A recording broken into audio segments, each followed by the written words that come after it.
Isa na kabagyo ang ginabantayan nga low pressure area sa nasidlangan sang Luzon kag ini ang si Bagyong Guring. Nakitaan sang Pag-asa ang sentro sang bagyo 405 km sa sidlangan sang Calayan, Cagayan. Dala sini ang hangin nga nagabaskog sa nga tubtob sa 55 km per hour. Wala pa sang ginabatak nga tropical cyclone wind signal sa bisan diin nga bahin sang pungsod.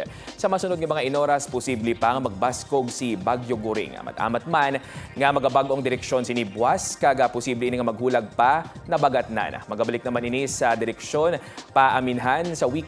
Manubo man ang tsansa sini nga maglandfall pero bangod sa ginatawag area of uncertainty, may posibilidad nga mag-agi ini sa pila ka bahin sang Cagayan Valley si Bagyong Guring.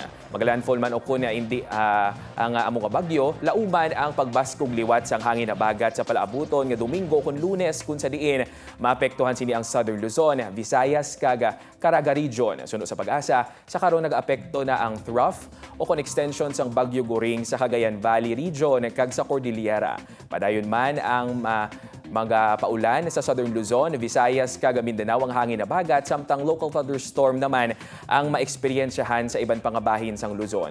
Subong aga lauman ang pag-ulan sa pila ka bahin sang Western Visayas base sa rainfall forecast sang Metro Weather. Magapadayon nini kag manginlapnagon karon sa hapon kaga posible man ang pagbaskog sini gani mangin alerto sa baha o kun landslide.